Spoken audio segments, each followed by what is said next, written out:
बिस्मिल्लाहिर्रहमानिर्रहीम। मेरा नाम मोहम्मद फ़ारूक कुरैशी है। आज मैं जिस सॉफ्टवेयर के हवाले से बात करना चाह रहा हूँ वो अभी हमने रिसेंटली डेवलप किया है और लॉन्च भी कर दिया है। उसका नाम है बिस प्रो। बिस प्रो बेसिकली एक एडवांस वर्जन है ट्रेडिंग सिस्टम का, जिसमें जो मेन थीम होती है वो ये होती है कि आप परचेज करते हैं और सेल करते हैं। तो इसको डेवलप करने का बेसिक मकसद ये था कि पिछले 10-15 साल में डेस्कटॉप एप्लीकेशंस बनी हैं जिसके अपने फ़ायदे हैं, लेकिन आज के दौर में उसके जो कुछ नुकसानात हैं उनमें से एक तो ये है कि आपको एक प्रॉपर सर्वर बनाना पड़ता है, उसको मेंटेन करना पड़ता है, वायरसेस से बचाना पड़ता है, पावर फेलियर, बिजली का इश्यूज वगैरह हैं। इवन के जहाँ पे बैटरी यूपीएस है वहाँ भी सिस्टम कोलैप्स कर जाते हैं। उसकी वजह से फिर हार्डवेयर वगैरह में, ख़ासतौर पे जो आपकी हार्ड डिस्क है जिस पर डाटा सेव होता है उसमें प्रॉब्लम आते हैं। तो फिर आपको अपने डेवलपर से रब्ता करके उससे टाइम लेना पड़ता है और आपको या तो विंडो दोबारा करवानी पड़ती है या हार्डवेयर या फिर बैकअप वगैरह। उसको अगर आपने मेंटेन किया हुआ है तो फिर उससे रिस्टोर या इस तरह के सारे मसले मसाइल आते हैं। तो ये जो है ये सब क्लाउड बेस्ड है। क्लाउड बेस्ड का मतलब ये है कि ये डाटा आपके पास नहीं होता, आपको ना सर्वर की ज़रूरत है ना आपको बैकअप्स वगैरह की ज़रूरत है। मतलब आपके पास नेट और एक कोई भी डिवाइस जिस पर ब्राउज़र की सहूलत है, यानी आप एप्पल पे भी रन कर सकते हैं, एंड्रॉयड मोबाइल पे भी रन कर सकते हैं, विंडोज़ पे भी रन कर सकते हैं। अगर आपके पास लिनक्स मशीन है तो उसके ऊपर भी आप इसको रन कर सकते हैं। तो ये बहुत बड़ा एडवांटेज है। इसको मज़ीद आसान और समझाने के लिए सबके पास अमूमन आजकल मोबाइल्स होते हैं, एंड्रॉयड भी हो सकते हैं, एप्पल भी हो सकता है। तो आप अपना गूगल अकाउंट जैसे ही मोबाइल चेंज करते हैं या इवन कि आप डेस्कटॉप पे अपनी ईमेल चेक कर रहे होते हैं तो आप ब्राउज़र में जाते हैं, जीमेल को आप ओपन करते हैं, लॉगिन देते हैं, पासवर्ड देते हैं, तो आपके पास अपना सारा डाटा विजिबल हो जाता है, लोड हो जाता है, शो हो जाता है। तो इसका भी यही है। इसका एक और जो सबसे बड़ा फ़ायदा है कि आजकल गवर्नमेंट काफ़ी सख्तियाँ करती है, सिस्टम्स उठा के ले जाती है। तो अगर आपका सर्वर आपके लोकेशन पे पड़ा हुआ है तो आपको प्रॉब्लम आ सकती है। डाटा अगर सिस्टम उठा के ले गया तो डाटा आपका जो है आपका लॉस भी हो सकता है और उससे इंफॉर्मेशन भी सारी पिक की जा सकती है। माजरत।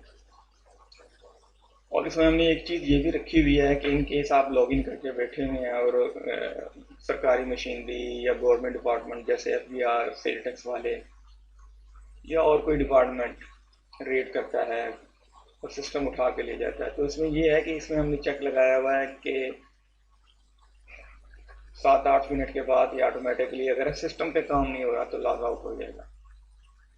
तो अब हम इसके ऊपर अब ज़रा मैं इसको आपको ओवरव्यू देता हूँ।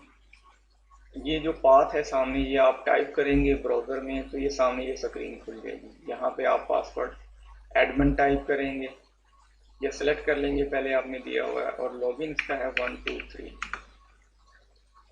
तो जैसे मैंने लॉगिन दिया है तो उसने पूछा कि आपने जो वर्किंग कंपनियाँ कौन सी है, तो ये सॉफ्टवेयर सेंट्री वर्क्स है।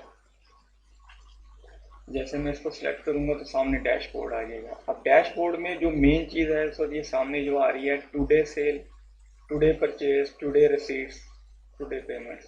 तो बेसिकली हो क्या रहा है, आज के दिन की, जिस दिन में आप अपना लॉगिन करेंगे उस दिन की सेलें, परचेजें, रिसीट्स जितनी हुई हैं, यानी कैश वगैरह जो आया हुआ है, और एक्सपेंस जो है, प्लस नीचे जो है आपकी करंट मंथ की सेल, करंट मंथ की परचेज, करंट मंथ की रसीट्स, ये सारी पोजीशन आ रही होती है। अब ये 14,750 है, ये कहाँ से आया है, ये सेल बता रहा है। तो अगर हम पहले सेलों इन्वेंट्री में आ जाएं तो उसमें सेल के ऊपर चले जाते हैं, इसको क्लिक करता हूँ तो ये देखें, ये 5-6 तारीख, ये हमने एक इनवाइस बनाई हुई है 14,750। इसको एडिट करता हूँ यहाँ से, तो इसने बताया ये चेयर वुडन है जो एक बिकी हुई है, तो उसकी वैल्यू वगैरह अगर आप ये रसीट्स में यहाँ पे, वैसे तो ये काउंटर सेल कैश ही कंसिडर होता है, आप by default counter sale select करते हैं क्योंकि कस्टमर आता है वो आपसे माल लेता है पैसे दे के चला जाता है, तो हम उसको काउंटर सेल कंसिडर करते हैं। इसका बाय डिफ़ॉल्ट सिस्टम में अकाउंट बना हुआ है। तो अगर तो कोई क्रेडिट की पार्टी है तो यहाँ पे आप जब सेल कर रहे हैं कैश में आप अमाउंट डालेंगे तो वो कैश में चला जाएगा, ठीक है। लेकिन काउंटर सेल के शुरू में ये करने की ज़रूरत नहीं है। अगर हम यहाँ से ऐड करेंगे तो बाय डिफ़ॉल्ट काउंटर सेल है, यहाँ से आप इसको ख़त्म करके टाइप करेंगे जैसे ए, तो ए से मैचिंग आ जाएगा। मैं यहाँ पे एक्साइड करता हूँ तो एक्साइड आ गया, ठीक है। इसको सिलेक्ट करेंगे तो ये इसी के अकाउंट को लेजर्स को हिट करेगा और जब कैश डालेंगे तो उसी को हिट करेगा। यहाँ पे सेल्समैन की भी ऑप्शन है, तो ये बाद में आगे हम डिस्कस करते हैं। तो हम डैशबोर्ड की बात कर रहे थे, फिर डैशबोर्ड के ऊपर आपको ये चीज़ें पता लग जाती हैं। यहाँ पे आप अपना स्टॉक्स वगैरह को अगर आपको शक है कि कमी बेशी हो रही है तो आप यहाँ से अपडेट का बटन दबाएंगे, स्टॉक्स आपकी पोजीशन अपडेट हो जाएगी। तो हम सीधे अब जाते हैं इन्वेंट्री के ऊपर। इन्वेंट्री के ऊपर सबसे पहले सेल्समैन है। अगर आप सेल्समैन को कमीशन वगैरह देते हैं तो सेल्समैन बना सकते हैं, ऐड करेंगे। यहाँ पे नेम, फादर नेम, एड्रेस सब कुछ दे के आप उसको सेव करेंगे तो ये बन जाएगा। अगर किसी को एडिट करना है तो यहाँ से एडिट के बटन को दबाएंगे, इसका नाम आप चेंज कर सकते हैं, जैसे शाहिद है, शाहिद खान, एड्रेस जो भी चेंज करेंगे, सेव का बटन दबाएंगे तो ये शाहिद वगैरह यहाँ पे अपडेट हो जाएगा, शाहिद खान अपडेट हो गया।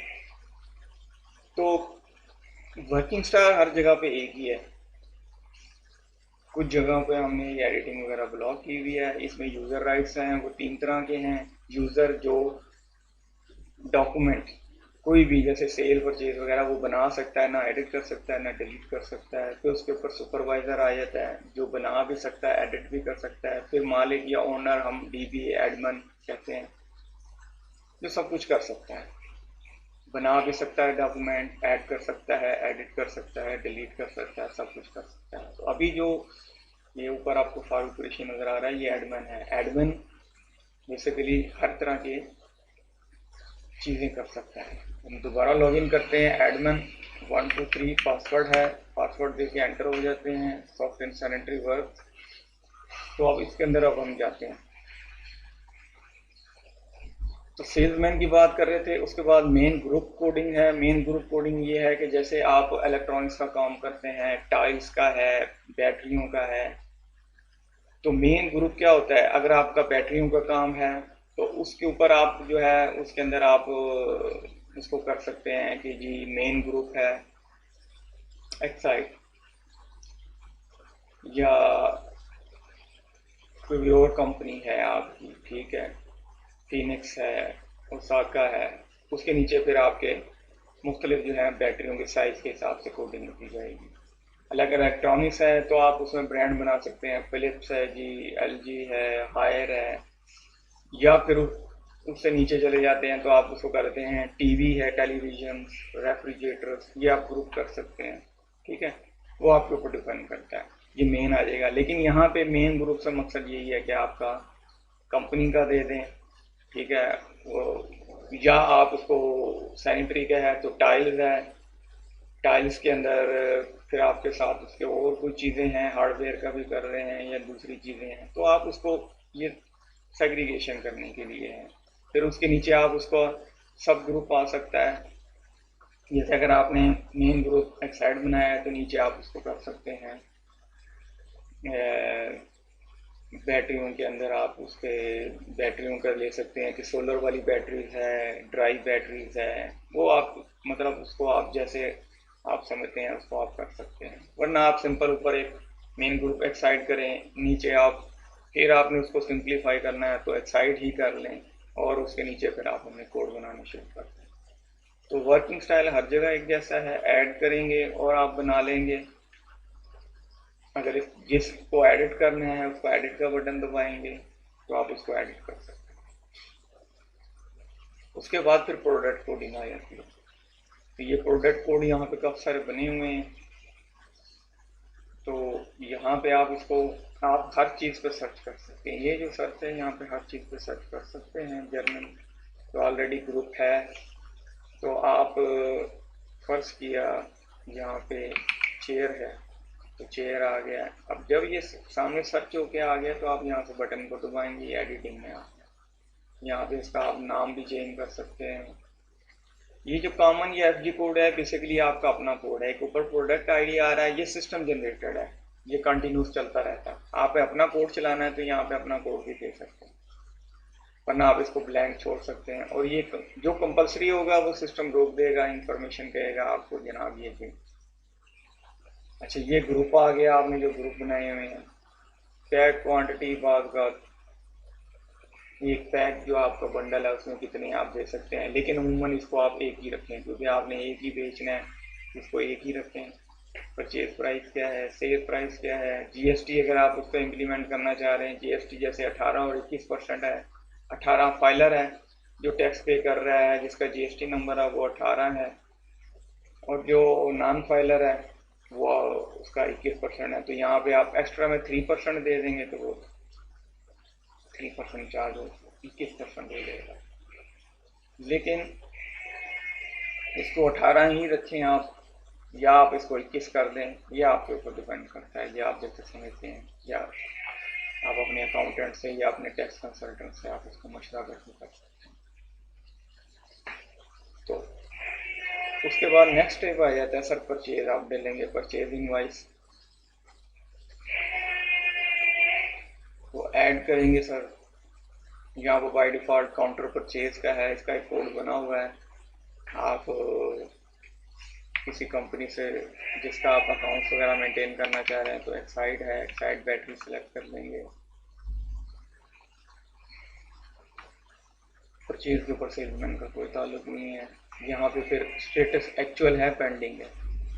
आप जिसको पेंडिंग कर देंगे वो अकाउंट्स के अंदर उसकी कोई एंट्री नहीं होगी, स्टॉक्स प्लस माइनस नहीं करेगा जब तक आप एक्चुअल नहीं कर देंगे। तो बाय डिफ़ॉल्ट एक्चुअल है। इसके बाद आपका बिल्टी नंबर, ड्राइवर, यहाँ पे ड्राइवर की जगह आप अकाउंटेंट भी जो डाल सकते हैं, किसने एंट्री किया, vehicle number, party phone number, remark, और उसके बाद ये सीधा आपको ले जाएगा प्रोडक्ट डिस्क्रिप्शन पे। अब यहाँ पे आप प्रोडक्ट का नाम टाइप करेंगे, मिलता जुलता नाम टाइप करेंगे, जैसे CH मैंने किया तो चेयर ले आया।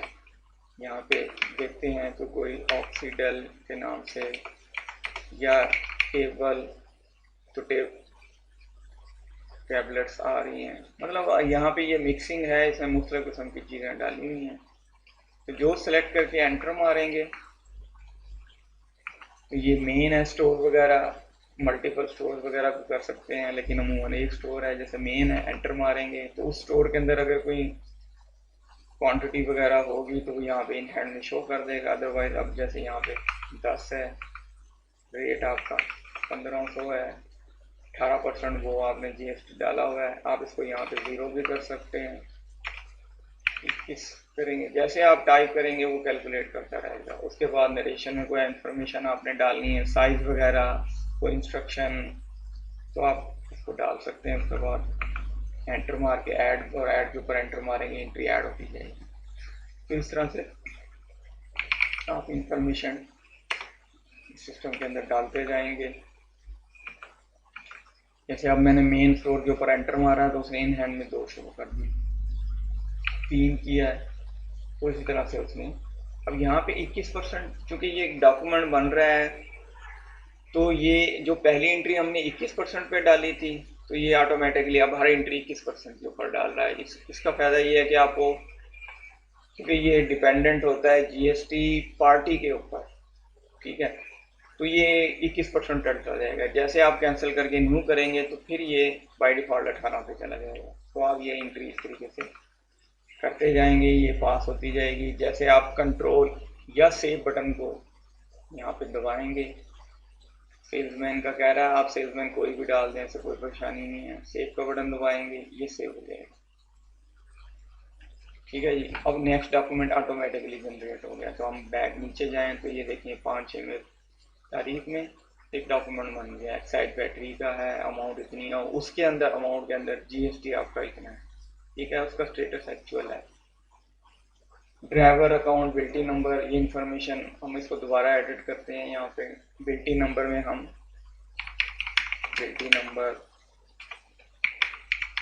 ड्राइवर, ठीक है, अब्दुल्ला, व्हीकल नंबर, ठीक है, MN 1011, अब इनको हम सेव कर देते हैं। तो ये देखिए यहाँ पे ये ड्राइवर अब्दुल्ला, बिल्टी नंबर, व्हीकल नंबर और जिसने ऐड किया था वो इंफॉर्मेशन आ रहा है। अब इसको एडिट हमने यहाँ से किया था। ठीक है, इसको एडिट कर सकते हैं आप। अब यहाँ पे चूंकि एक्साइड बैटरी आ गई है तो हमारा ये रिसीट्स में ऑटोमेटिकली डॉक्यूमेंट नहीं जाएगा। तो यहाँ से अगर हम यहाँ पे कुछ रिसीट्स में डाल देंगे तो ये क्योंकि परचेज है तो पेमेंट आ जाएगी, अगर सेल होगी तो यहाँ पर रिसीट्स आ रही होगी। तो यहाँ से आप डायरेक्ट भी आप इसको कैश वगैरह डाल सकते हैं, वरना फिर लेजर के थ्रू है। तो ये सारा सिस्टम हमारा जो है इसी तरीके से रन कर रहा है। इसमें कोटेशन की आप ऑप्शन भी, आप कोटेशन बना के आप जो है इसका आप बना के दे सकते हैं। स्टोर ट्रांसफ़र है, यानी आपके मल्टीपल स्टोर हैं तो एक स्टोर से दूसरे स्टोर आप डॉक्यूमेंट डाल सकते हैं। जैसे ऐड करेंगे टू स्टोर, ये मार्केट स्टोर में जा रहा है, मेन, डिस्प्ले। ठीक है, तो आप यहाँ से आप सेलेक्ट करेंगे तो यहाँ से आप जो स्टोर सेलेक्ट कर रहे हैं उसमें एंट्री डालेंगे आप। ठीक है, 10 है इसके अंदर। ठीक है, ऊपर हमने डिस्प्ले सेलेक्ट किया हुआ है तो मैं 5 डालूंगा तो क्या होगा, मेन से 5 निकल जाएंगे और ऊपर जो टू स्टोर हमने डिस्प्ले दिया हुआ है उसमें जाके ऐड हो जाएगा। तो आपके स्टोर ट्रांसफरिंग का डॉक्यूमेंट भी है, बाकी वर्किंग सेम है। तो स्टोर वगैरह की इंफॉर्मेशन का यहाँ पे सेल्समैन की जगह टू स्टोर। तो एक ही स्टोर, एक ही डॉक्यूमेंट से आप एक स्टोर से दूसरे स्टोर में आप स्टॉक प्लस माइनस कर रहे हैं। तो कोटेशन है, कोटेशन आपने किसी को बना के देनी है। ठीक है, तो कोटेशन आप बना सकते हैं। सेल इनवाइस पे चलते हैं तो सेल इनवाइस डॉक्यूमेंट बना के यहाँ पे प्रिंट की ऑप्शन है, या प्रिंट का बटन दबाएंगे तो ये प्रिंट निकल आएगा। तो यहाँ से आप प्रिंट भी कर सकते हैं। ये इस तरीके से प्रिंट होगा, पार्टी का नाम, काउंटर सेव, ये वो, नीचे आपकी लेबर, फ्रेट, अगर कुछ चीज़ें हैं, ये सारी चीज़ें हमने डॉक्यूमेंट पर डाली हुई हैं, आप इसको मेंटेन कर सकते हैं। तो ये एक इन्वेंट्री का ओवरव्यू है। अकाउंट्स के अंदर ये है कि आप अकाउंट जितने बनाएंगे इसमें बाय डिफ़ॉल्ट कुछ बना हुआ है, brokerage, stock salary, phone number, gas bill. अगर आप कुछ नया बनाना चाह रहे हैं तो जैसे 7601 में एक्सपेंस है, पार्टीज जो आपके कस्टमर है वो 2605 के अंदर है। जैसे काउंटर सेल बनी हुई है, अकाउंट रिसीवेबल, और जिनसे आप माल खरीदते हैं हम उनको वेंडर भी कहते हैं, कंपनियां भी करते हैं, वो 0104 के ऊपर बनी हुई है। तो आप नया भी बना सकते हैं। उसके लिए नया बनाने के लिए आपका जो लास्ट बना हुआ है उसमें आप ऐड करेंगे। जैसे ये एक्साइड बैटरी है, लास्ट है 01040004, तो आप यहाँ से ऐड करेंगे, कोड देंगे 01040005। तो ये नेक्स्ट होगा। आप यहाँ पे उसकी डिस्क्रिप्शन वगैरह डाल के आप सेव का बटन दबाएंगे तो ये सेव हो जाएगा। जैसे मैं यहाँ पे अब्दुल्ला एंटर प्राइजेस और सेव का बटन दबाऊंगा तो ये सेव हो जाएगा। हम नीचे आते हैं और हम 0104 में जाके देखते हैं तो अब्दुल्ला एंटरप्राइजेस। अच्छा, इसमें जो लास्ट डॉक्यूमेंट बनेगा वो टॉप पे आ रहा होगा। बाकी ये देखें सीक्वेंस क्या है कि 5 जो पहले आखिरी बना है वो ऊपर है और बाकी नीचे उस तरह से 4 3 2 1 इस तरीके से। तो अगर मैं इसको यहाँ से ख़त्म करूँ तो इस तरीके से। अब जैसे मैंने यहाँ पे अब्दुल्ला बनाया है, आप इसको एडिट उसी तरीके से जैसे हैं आप एडिट भी कर सकते हैं। अगर मैं सेल के ऊपर जाऊँ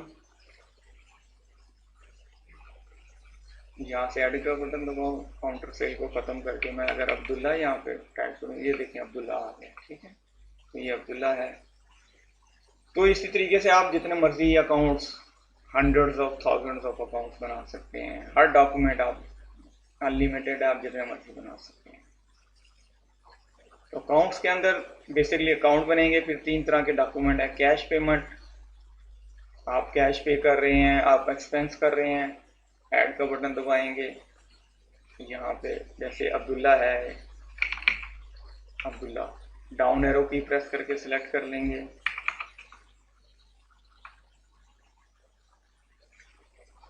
जब आप कैश पेमेंट पे कर रहे हैं तो क्रेडिट का अकाउंट डिसेबल होगा। आप लेजर फोलियो, जैसे लेजर फोलियो है आपका जो मैनुअल रजिस्टर है, अकाउंट है, उसका कौन सा पेज नंबर है, वो आप 10, ये कंपलसरी नहीं है। नरेशन में कैश पेड एंटर, इस तरह से एंट्री करते जाएं। आप इसी एक वोचर में आप 10, 12, 100 जितनी मर्जी एंट्री डाल सकते हैं। एंटरटेनमेंट, एंटरटेनमेंट आ गया। एंटरटेनमेंट आपने ड्रिंक्स वगैरह का खर्चा किया है, कैश पेड फॉर ड्रिंक्स, तो आप इस तरह से एंट्री डाल के सेव कर सकते हैं। ये सेव का बटन दबाएंगे, ये एंट्री सेव हो गई और नेक्स्ट डॉक्यूमेंट आ गया। नीचे देखेंगे आपका ये डेट के अंदर 35 रुपये टोटल जो अमाउंट बनी है उसका डॉक्यूमेंट है। इसको एडिट का बटन दबाएंगे, फिर सामने आपके फिर दोबारा हो जाएगा। आप किसी को भी यहाँ से क्लिक करके रिमूव भी कर सकते हैं और दूसरी एंट्रियाँ भी डाल सकते हैं। तो ये कैश पेमेंट है। कैश रिसीट का इसी तरीके से है। आप कैश रिसीट का मतलब जब ऐड करेंगे तो यहाँ पे आप देखें डेबिट, यानी डेबिट डिसेबल हो जाएगा, आपका क्रेडिट की एंट्री आप यहाँ पे डालेंगे। वर्किंग स्टाइल सेम उसी तरह से है। फ़र्क ये है कि कैश पेमेंट आपका कैश कम हो रहा है, कैश रिसीट जब डालेंगे तो कैश आपका सिस्टम के अंदर इन हो रहा है। उसके बाद जो एक डॉक्यूमेंट है वो है जेवी। जर्नल वोचर का कंसेप्ट ये होता है कि आपको कैश कोई नहीं देके जा रहा, आपको कोई चेक दे जाता है। बड़ी अमाउंट्स के मुँह कैश चेक वगैरह ही होते हैं। तो जब कैश हो, चेक होगा तो आप जेवी डालेंगे। अब जेवी डालने का तरीका क्या होगा, और अब्दुल्ला एंटरप्राइज आपसे आप उसने 2 लाख का मान लिया, वो 1 लाख का चेक दे जाता है। आप जब 1 लाख का चेक दिया तो आप चेक वसूल करके बैंक में डिपॉजिट कराते हैं। तो पहले आप अब्दुल्ला साहब 1 लाख रुपए का चेक लेंगे तो क्रेडिट करेंगे। यहाँ पे आप लिखेंगे चेक रिसीव और उसका नंबर क्या है जी, 1 2 3 4 5, एंट्री डाल देंगे। अब ये चेक आप जाहिर अपने पास रखेंगे, शाम को या अगले दिन जाके आप बैंक में जमा कराएंगे। तो जो बैंक अकाउंट है वो आप उसको यहाँ देखते हैं HBPL के नाम का बैंक को नहीं बना हुआ, तो कोई अकाउंट ले लेते हैं। इसमें एक्साइड है, एक्साइड बैटरी। तो अब यहाँ पे आप सेम अमाउंट का आप वहाँ पे डालेंगे। तो ये क्या होगा, ये जस्ट समझाने के लिए, ये एक्साइड बैटरी के ऊपर आपका बैंक हो सकता है। तो क्या होगा, बैंक के नाम डाले जाएंगे और जो पार्टी है उसका अकाउंट क्रेडिट हो जाए। जैसे आप इसको सेव करेंगे तो सेव से पहले सिस्टम चेक करेगा कि जो आप डॉक्यूमेंट बना रहे हैं उसकी डेबिट की टोटल अमाउंट और क्रेडिट की टोटल अमाउंट टैली हो रही है कि नहीं। अगर टैली हो जाएगी तो वो सेव डॉक्यूमेंट है, अगर मैसेज, वरना मैसेज आ जाएगा कि आपका डेबिट और क्रेडिट टोटल इक्वल नहीं है। तो जैसे आप ओके करेंगे ये डॉक्यूमेंट सेव हो जाएगा। ये 3 तरह के डॉक्यूमेंट हैं सर। तो ओवरऑल जो है ये सिस्टम जो है ये, बाकी जैसे मैंने आपको इंट्रो में बताया है कि इसका बेनिफिट्स क्या हैं, आप किसी भी सिस्टम पे आप इसको बैठ के खोल सकते हैं। जैसे आपने अपने डिस्प्ले पे या शॉप के ऊपर आपने अपना एक मैनेजर या अकाउंटेंट या लड़का बिठाया हुआ सेल्समैन, वो एंट्रियाँ डाल रहा है, आप शॉप पे नहीं जा सके, डिस्प्ले पे नहीं जा सके, तो आप घर बैठ के आप ओपन करके आप अपनी सारी एंट्रियाँ देख सकते हैं क्या हो रहा है आज के दिन में। और मोबाइल के ऊपर, फॉर इंस्टेंस मेरा एक क्लाइंट है, उसने मुल्तान में ऑफिस ब्रांच बनाई हुई है और वो लोरा लाई, खैबर पख्तूनख्वा या कहीं किसी और कराची में बैठा हुआ है तो वहाँ बैठ के अपनी सारी सिस्टम को चेक कर सकता है। या उसकी मल्टीपल ब्रांचेज हैं, आज मुल्तान है, कल पेशावर बैठा हुआ है, तो पेशावर में बैठ के मुल्तान को मॉनिटर कर सकता है। जब वो मुल्तान आएगा तो पेशावर की बैठ के अपनी वो ब्रांच की चीज़ों को चेक कर सकता है। तो ये इसका एक बहुत बड़ा एडवांटेज है। बाकी इसमें कुछ और चीज़ें हैं और इसमें फर्दर डेवलपमेंट साथ साथ इसमें चीज़ें ऐड होती जाएंगी। जो इसका बेस्ट है कि जो चीज़ ऐड हो रही है, जो एक नया फीचर या इसमें अंदर कोई चीज़ जो भी इसके अंदर फ्रेश चीज़ें ऐड हो रही हैं, तो वो जब आप लॉगिन करेंगे तो आपको वो चीज़ें मिलती रहेंगी। जैसे गूगल अकाउंट में कोई नया फीचर होता है, गूगल जैसे आप लॉगिन करते हैं तो आपको वो मैसेज भी आ जाता है और चीज़ें भी पता लग जाती हैं कि इसके अंदर क्या चीज़ें नई ऐड हुई हैं। इसका ये है कि ये ऑटोमेटिकली 10 मिनट बाद अगर काम नहीं कर रहे तो लॉग आउट हो जाएगा, वरना आप इसको यहाँ से क्लिक करके साइन आउट करेंगे तो ये लॉग आउट हो जाएगा। तो ये सर इस सॉफ्टवेयर का इंट्रोडक्शन था। उम्मीद है आपको सारी चीज़ें समझ आ गई होंगी। बहुत शुक्रिया। अल्लाह हाफ़िज़।